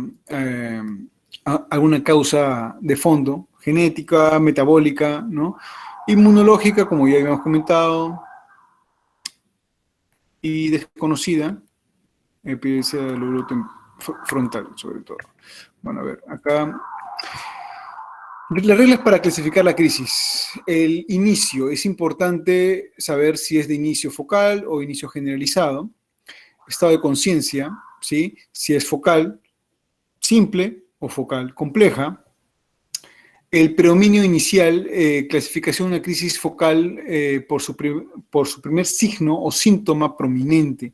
No cuente el resto de comportamiento transitorio. O sea, tenemos que preguntar y analizar exactamente cómo comienza la crisis. Tenemos que preguntar cómo inicia la crisis. Comienza con un movimiento en una sola mano y que luego ya se va generalizando, comienza con los movimientos oculares, comienza con movimientos masticatorios o directamente el paciente comienza a presentar movimientos tónico-clónicos. El SUDEP está definida como una muerte brusca, inesperada, con o sin testigos, no traumática ni por algo que ocurre en circunstancias benignas en pacientes con epilepsia y puede estar relacionados con trastornos autonómicos.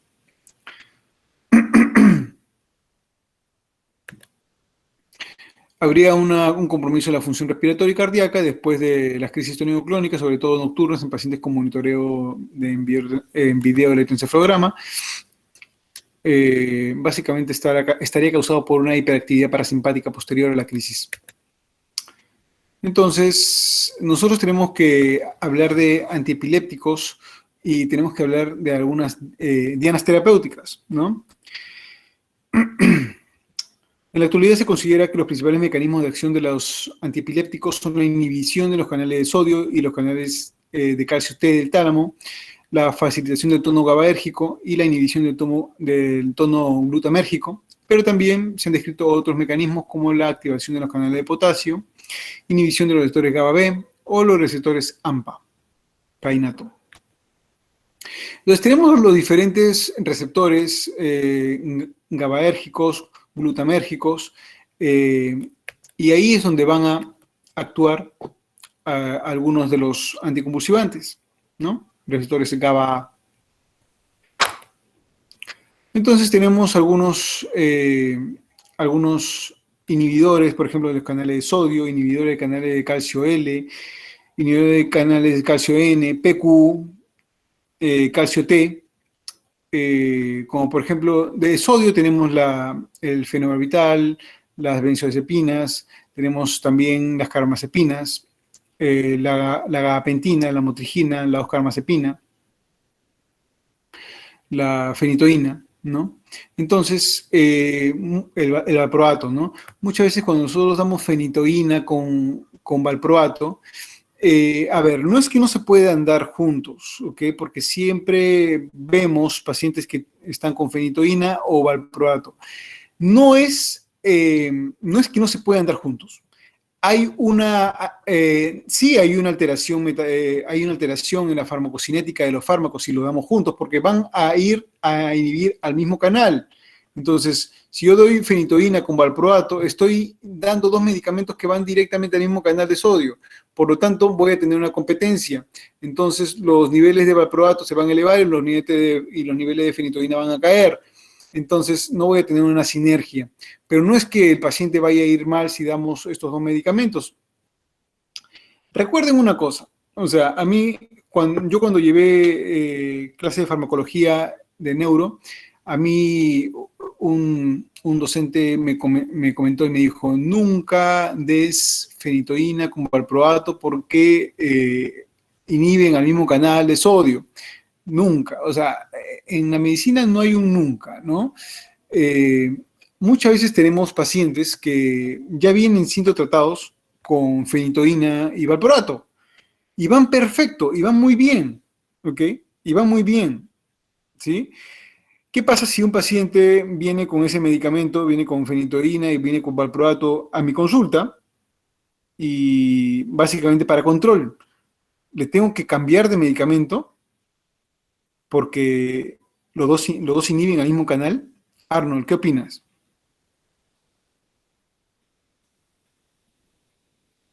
Doctor, yo creo que depende del estado del paciente, ¿no? Si el paciente se controla bien con los dos medicamentos, creo que no deberíamos quitárselo. Exacto, es como, por ejemplo, si es que el paciente está tratado perfectamente y va muy bien con esos dos medicamentos, no hay que tocar el medicamento, ¿no? No hay que modificar. Si se está controlando perfectamente con esos medicamentos, no hay que ni siquiera tocarlo. Pero ¿qué pasa si yo tengo un paciente que viene con esos dos medicamentos, pero viene con una recurrencia de crisis? En el último mes, por ejemplo, el paciente me dice, doctor, he tenido 4 crisis convulsivas. Ahí cambia la cosa, ¿no? Ahí tengo que estar pensando en justamente esta asociación de medicamentos y podría cambiarle por otro, ir reduciéndole, por ejemplo, la fenitoína y agregarle otro medicamento que vaya dirigido a otra diana terapéutica, por ejemplo, levetiracetam, ¿no? O carbamazepina. Podría cambiarle o podría disminuirle los dos y iniciar otro tipo de medicamentos como el levetiracetam, si es paciente pediátrico, clobazam, si tiene un síndrome epiléptico, ya ahí tenemos que dar el medicamento específico para cada síndrome epiléptico. Por ejemplo, si yo tengo un niño que viene con un síndrome de West, el tratamiento indicado es la vigabatrina, el ACTH, ¿no? Entonces tengo que dar estos medicamentos. En pacientes pediátricos generalmente iniciamos con algunos medicamentos, los más inocuos, ¿no? Valproato, clobazam, lamotrigina. Hay que tener en cuenta bastante los efectos secundarios, sobre todo de algunos anticonvulsivantes, como la somnolencia, como la ataxia. ¿Por qué? ¿Por qué les digo esto? Porque una vez llegó una paciente con un niñito a emergencia. Llegó porque el niñito estaba totalmente atáxico, ¿no? No podía mantenerse en pie, totalmente mareado, el niñito no podía caminar, estaba totalmente caminada así como borrachito, ¿no? Una ataxia. Entonces, y bastante mareo. Entonces, la mamá, bueno, el niñito tenía epilepsia de fondo, ¿no? Y estaba con tratamiento con carbamazepina, ¿sí? Entonces, le dijimos a la señora que traiga el medicamento y que cuánto le estaba dando. Bueno, teóricamente la mamá nos refirió que le estaba dando una dosis que teóricamente era la dosis correcta, ¿no? Recuerden que la carbamazepina, una sobredosificación de carbamazepina puede generar síndrome vertiginoso o ataxia.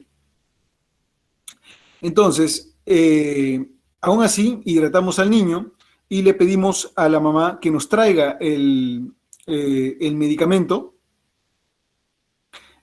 para ver cuánto le estaba dando, ¿sí? Entonces, cuando la mamá trajo el medicamento, nosotros le dijimos, ¿cuánto le está dando? Tanto. Ok, traiga el medicamento, trajeron el medicamento y le dijimos, ¿cuánto le está dando? Y le estaba dando el doble de la dosis que requería el niño. Entonces, ya obviamente es un efecto secundario, ¿no? Con la lamotrigina, por ejemplo, ¿no? Hay que tener mucho cuidado por el famoso síndrome de Steven-Johnson, ¿no? Que se ha descrito con lamotrigina. Hay pacientes que iniciamos con dosis altas de lamotrigina y el paciente hace eritemas y hace lesiones cutáneas, ¿no? Lesiones de mucosas. Entonces, a estos pacientes, cuando iniciamos con lamotrigina, hay que iniciarle muy lentamente la dosificación y tenemos que estar muy alertas ante cualquier variación en la sintomatología del paciente. Si el paciente comienza a presentar prurito o eritema, suspendemos inmediatamente el tratamiento, ¿no? Hay que tener mucho cuidado. Entonces acá les dejo para que esto ya lo revisen con más detenimiento, todos los receptores y cada uno de los medicamentos.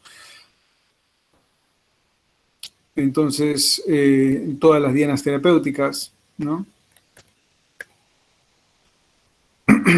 Es lo que les comentaba, ¿no? La fenitoína, ¿sí? Y el valproato, inhibición de canales de sodio. Entonces, donde más van a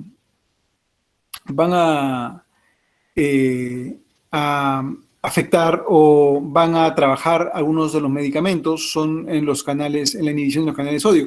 Pero, por ejemplo, tenemos el levetiracetam, que es un medicamento anticonvulsivante que va a la inhibición de los canales de calcio tipo L.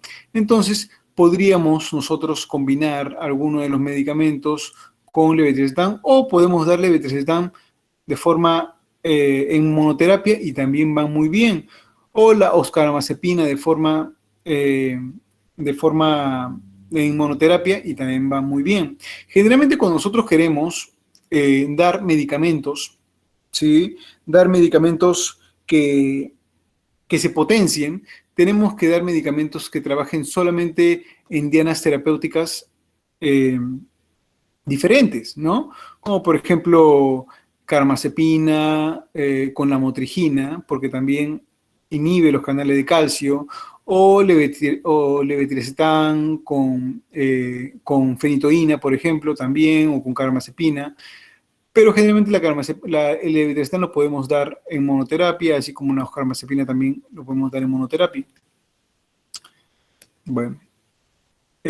Acá el espectro de los antiepilépticos, en crisis de ausencia, crisis atónicas, también hay medicamentos que van mejor o que van mejor que otros en los diferentes tipos de crisis, ¿no? Igual,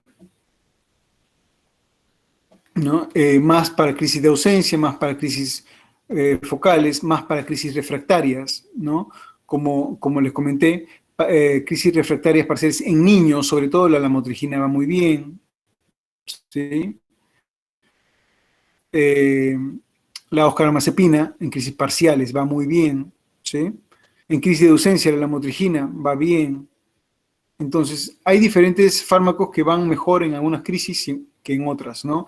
En las crisis generalizadas, la lamotrigina también va bien, el topiramato sí se usa, pero no tanto.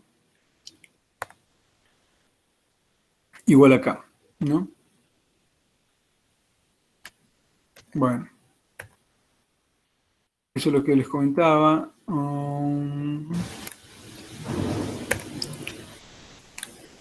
Bueno.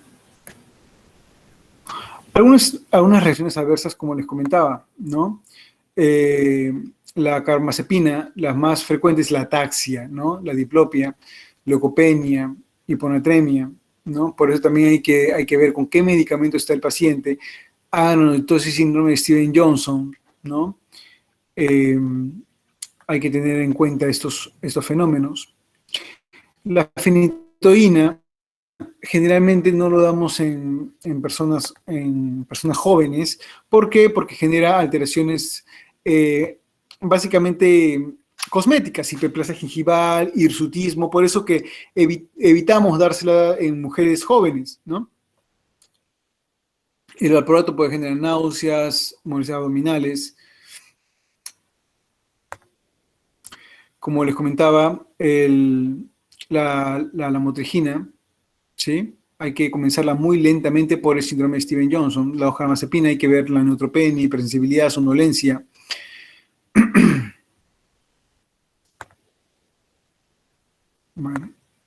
Bueno. ¿Alguna pregunta hasta acá? Esto ya es otra cosa. Bueno, cannabis. Bueno, cuadros clínicos. ¿Alguna pregunta hasta ahora?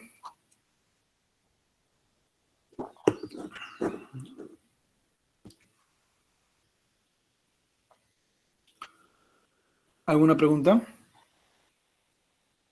Doctor, en algunos casos el paciente no responde al tratamiento farmacológico, ¿se podría hacer el tratamiento quirúrgico? Sí, justamente esa es una de las indicaciones para la cirugía de epilepsia.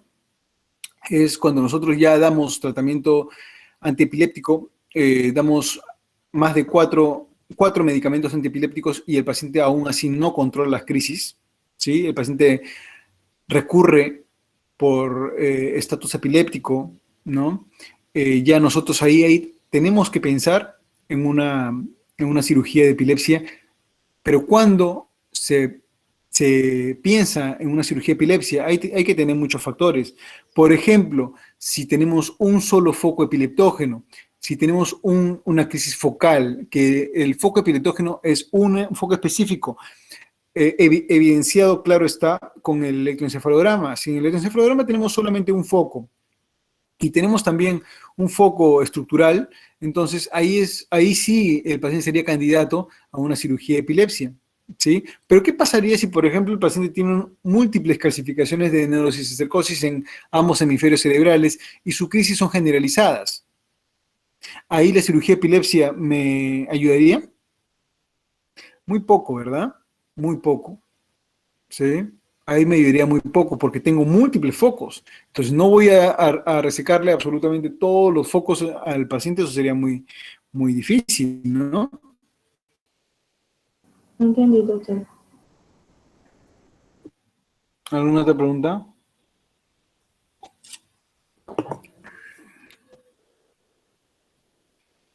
No, ¿verdad? Bueno, yo creo que nos quedamos ahí y continuamos en la Doctor, siguiente. Sí, dime. Arnold. justo acabo de leer una pregunta, doctor, sobre los cannabinoides. Ya mira, el cannabis, si bien es cierto, el cannabis ya está en las guías, pero como una terapia como un tratamiento de secundario, o sea, una alternativa terapéutica, pero nunca se brinda aceite de cannabis desde el inicio del tratamiento, ¿no? Nunca se inicia como terapia inicial, solamente está indicado en epilepsia refractaria, ¿sí? Solamente está indicado en epilepsia refractaria, en epilepsia que no cede con ningún medicamento y tampoco el paciente no es tributario de cirugía de epilepsia, ahí podemos usar aceite de cannabis, ¿no? Como una terapia alternativa.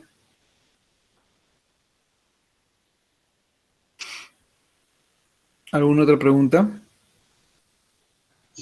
Doctor, ¿es verdad que durante una crisis de epilepsia la persona se muerde la lengua? Yo escuché eso una vez y si es verdad realmente, ¿cómo proceder durante esta crisis? Sí, justamente lo que les comentaba, ¿no? Lo que les comentaba es, hay que diferenciar muy bien cuándo es una crisis y cuándo una pseudocrisis. Un paciente con una pseudocrisis generalmente se muerde la punta de la lengua, ¿no? Pero un paciente con una crisis real generalmente se muerde las regiones laterales de la lengua, ¿no? Aquí lo que hay que hacer básicamente cuando un paciente presenta una crisis epiléptica es retirar todos los objetos donde el paciente puede tener algún tipo de contusión, colocar una almohada quizá por debajo de la cabeza, colocar al paciente en decúbito lateral para que no se pueda aspirar y nada más esperar que se autolimite la crisis. Si la crisis no se autolimita, ya nosotros hablamos de un estatus epiléptico cuando el paciente ya supera los 5 minutos de crisis epiléptica. Antes se creía que teníamos que esperar media hora para denominarlo estado epiléptico. Ahora ya sabemos que son solamente 5 minutos que tenemos que esperar para iniciar el tratamiento, para denominarlo como estado epiléptico.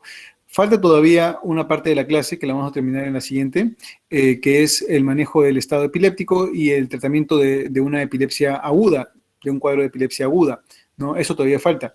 La próxima clase lo que vamos a ver son dos cosas. El tratamiento agudo de una crisis epiléptica, que es justamente lo que me están preguntando, y lo que vamos a ver también son los síndromes electroclínicos, o los síndromes epileptiformes, ¿no?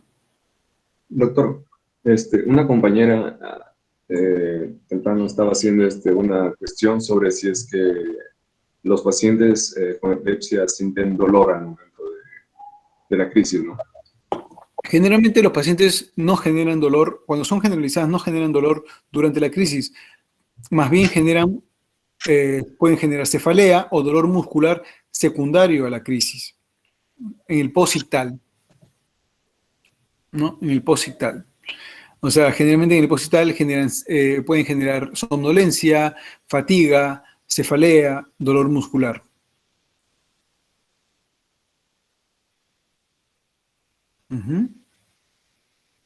¿Alguna otra pregunta?